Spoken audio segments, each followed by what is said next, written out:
عبداللہ ابن عباس فرمایا کرتے تھے اب تو یہ حال ہو گیا ہے کہ اونٹ کی نکیل بھی گم ہو جائے تو میں قرآن مجید سے پوچھتا ہوں، وہ مجھے بتاتا ہے کہاں پڑی ہوئی۔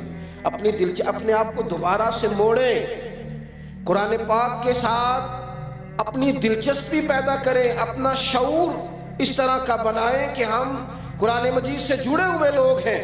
میرے بھائیوں، وقت اتنی تیزی سے ہمارے ہاتھوں سے نکل رہا ہے، اتنی تیزی سے، قبل اس کے کہ پھر اینک لگا کے بھی پڑھا جائے تو پڑھا نہ جا سکے، پھر یہ کہ تھوڑا سا پڑھنے کے بعد آنکھیں تھکنے لگیں، قبل اس کے کہ پھر ہم کوشش بھی کریں تو ہماری زبان نہ چلے۔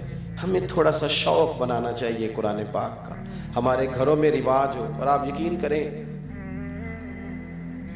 میرا بچہ چھوٹا نا 3-4 سال کا ہے، تو میں مصلی بچھاتا ہوں نا، ایک ہے تقریر کرنا نماز کی، تقریریں باہر چلتی ہیں، گھروں میں تو عمل چلتا ہے، گھر میں تقریر نہیں چلتی۔ گھر میں ان کو پتہ ہو، گھر میں بندہ اصل کیفیت میں ہوتا ہے، وہاں پتہ ہوتا ہے سب کو کہ یہ نمازی ہے کہ بے نمازی ہے، وہاں پتہ ہوتا ہے سچ بولتا ہے جھوٹ بولتا ہے، گھر کے اندر کیا کیفیت ہے۔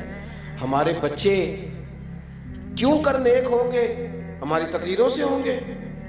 وہ اگر ہمیں سچ بولتا دیکھیں گے تو سچ بولیں گے۔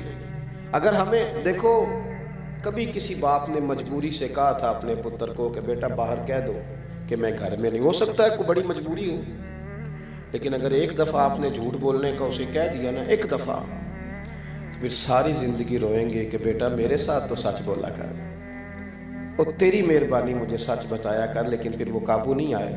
میں مصلی بچھاتا ہوں تو بچے کو پتہ نہیں ابھی نماز کیا ہوتی ہے، تو وہ ساتھ آ کے کھڑا ہو جاتا ہے، سجدہ کرنے کی بجائے لیٹ جاتا ہے، اس کی دلچسپی ہوتی ہے۔ اس کی اماں قرآن مجید کھولتی ہے تو وہ سپارہ لے کے اس کے پاس بیٹھ جاتا ہے۔ ہمیں نا حضور نے فرمایا تھا اپنے گھروں کو قبرستان نہ بنانا، کچھ نماز کچھ نوافل گھر میں بھی ادا کرنا۔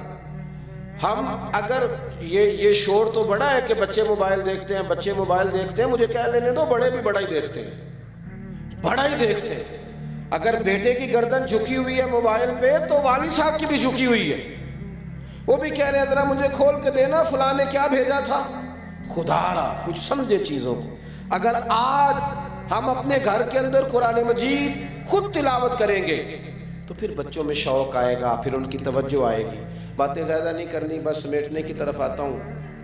اب یہ ہے کہ ہم نے قرآن مجید سے پیار کرنا ہے، قرآن مجید کی طرف دلچسپی رکھنی ہے، قرآن مجید ہی ہماری رہنمائی کرے گا۔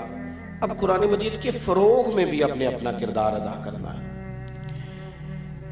مدارس اسلامیہ میں چونکہ سارا کام چندوں سے چلتا ہے تو حالت بڑی خستہ ہو جاتی ہے بعض اوقات۔ جو رمضان سے پہلے دن آتے ہیں نا مدرسوں پہ، یہ اس طرح کے آتے ہیں کہ جس طرح تنخواہ کے آخری دن نہیں چل رہے ہوتے، کافی سارا قرضہ بھی چڑھ جاتا ہے، حالات اور طرح کے ہوتے ہیں۔ ہم نے کیا ہے؟ ہم نے نا گلا گھونٹنا چاہا ہے مدارس کے طالب علموں کا۔ میں نے اپنے مدرسے میں زور دیا ہے اس بات پہ کہ ان کو 15 دن کے بعد نا برگر بھی کھلاؤ، فاسٹ فوڈ بھی کھلاؤ، کبھی کبھی نا ان کو طالب علموں کو۔ کیوں بھلا؟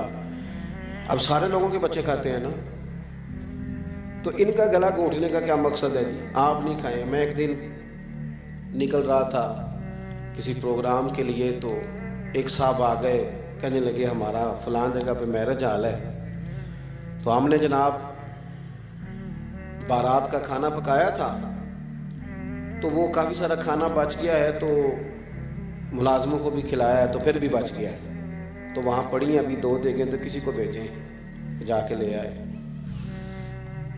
اوہو، مجھے تو اتنا غصہ نہیں چڑھتا، کم ہی آتا ہے، لیکن وہ بڑا ہی چڑھ گیا۔ میں انہوں آکھیا، میں کیا اگوں اتھے اگے پیچھے نظر نہ آئی ساڑھے مدرسے میں، تیرا خیال یہ ہے کہ جو کھانا فل بچ گیا کوئی نہیں کھایا وہ ہمارے بچے کھائیں گے؟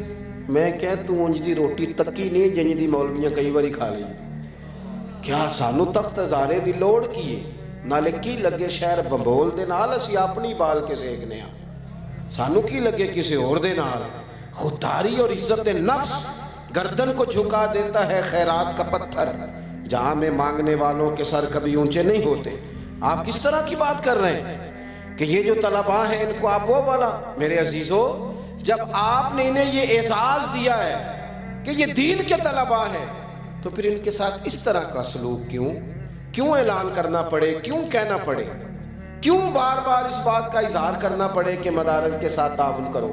ہمیں قرآن مجید کے فروغ میں خود سے حصہ لینا چاہیے، آگے بڑھنا چاہیے، دامے درمے قدمے سکھنے، اور پھر باقاعدہ مدارس میں آنا چاہیے۔ میں کہا کرتا ہوں کہ جو بڑے لوگ ہیں نا، ان کو بھی مدارس میں آنا چاہیے، آ کر بیٹھنا چاہیے، اساتذہ کے پاس بیٹھنا چاہیے۔ یہ علماء کی صحبت، اس کا اجر جو قیامت کے دن ہوگا وہ دیکھنے والا ہوگا۔ اور اعلیٰ حضرت رحمت اللہ علیہ سے جب کسی نے پوچھا کہ عالم کس طرح سے علم حاصل کرتا ہے کوئی طالب علم، تو اعلیٰ حضرت فرمانے لگے کہ کتب بینی سے بھی علم آتا ہے، پر سب سے زیادہ صحبت علماء سے آتا ہے۔ صحبت علماء سے آپ ان کی باتیں سنتے رہیں، ان کے پاس بیٹھے رہیں، تو اس سے بہت سارے بہترین نتائج برآمد ہوتے ہیں۔ تو اپنی زندگی کے اندر تھوڑی سی اس بات پر توجہ دیں کہ کچھ نہ کچھ ہم آگے بڑھیں اور کچھ کام کریں۔ ایک تو جو ذہین بچہ ہو، قابل بچہ ہو، لائق فائق بچہ، اس کو لائے مدرسے میں داخل کرائیں، اور پھر یہ کہ اس کی پوری سرپرستی کریں، اس کی رپورٹ دیکھیں، اس کا آنا جانا دیکھیں، اس کی سوچ کو دیکھیں، اس کے اساتذہ کے ساتھ باقاعدہ گفتگو میں رہیں، مدارس اسلامیہ کی مضبوطی میں کردار ادا کریں۔ بات ختم کرتا ہوں۔ محمود غزنوی کہتے ہیں میں رات کو گشت پہ تھا، سفر کر رہا تھا۔ بہت سارے لوگ ایسے ہوتے ہیں جن کے حاشیہ خیال میں کچھ سوال چبھنے لگتے ہیں، اور سوال کوئی ایسا ہونا تو وہ پوچھ لینا چاہیے، تسلی کرنی چاہیے اپنی۔ کچھ لوگ ایسے ہوتے ہیں جو سوالات کے جوابات تلاش نہیں کرتے، تو پھر آہستہ آہستہ وہ اتنے ڈبل مائنڈڈ ہونے لگ جاتے ہیں کہ کوئی کسی چیز پر بھی ان کو تسلی نہیں رہتی۔ محمود غزنوی کہتے ہیں 3 سوال بڑے پریشان کرتے تھے۔ ایک تو ذہن میں یہ خیال آتا تھا کہ میں واقعی سبک الدین کا بیٹا ہوں، اور دوسرا خیال یہ آتا تھا کہ معاذ اللہ ثم معاذ اللہ نقل کفر نہ باشد، قیامت واقعی قائم ہوگی۔ اور تیسرا میں دیکھتا تھا کہ یار یہ مولوی ان کو روٹی کوئی کھلاتا ہے اور رہنے کو جگہ کوئی دیتا ہے، اور اتنی بڑی بات، اتنی بڑی حدیث سناتے ہیں کہ علماء انبیاء کے وارث ہیں، یہ وارث ہیں انبیاء کے۔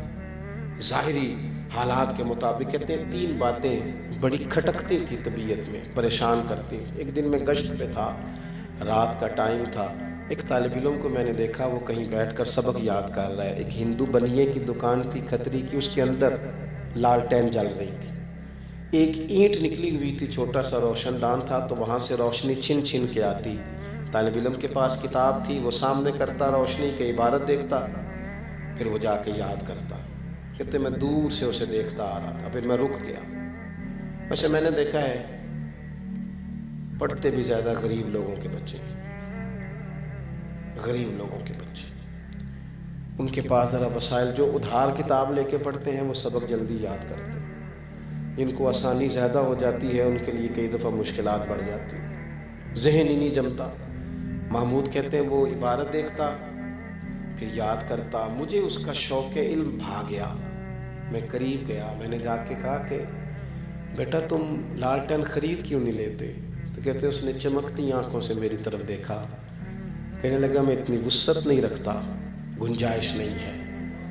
اور پھر وہ تیزی سے قدم بڑھا کے آگے جانے لگا، تو میں نے بازو تھام کے کہا بیٹا اگر تم اجازت دو تو ایک لالٹین کا بندوبست میں کرتا ہوں، ان 2 لوگوں کی ذمہ لگاتا ہوں، جب تیل ختم ہوگا تمہیں تیل پہنچائیں گے۔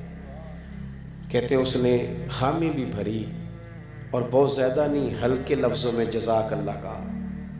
طالب علم رخصت ہو گیا۔ محمود کہتے ہیں پہلے بھی میں سویا کرتا تھا، پر جتنی اچھی نیند آ جائی نا، عشاء پڑھ کے میں جیسے ہی لیٹا، اتنی خوبصورت نیند، اتنا دل کو سکون۔ ایک نیکی ہوتی ہے اشتہار چھپوانے کے لیے، نام لکھوانے کے لیے، ایک ہوتی ہے اللہ کو راضی کرنے کے لیے۔ یہ جو نیکی دل کو سکون دیتی ہے وہی ہوتی ہے جو نیکی فقط اللہ کی رضا کے لیے کی جائے۔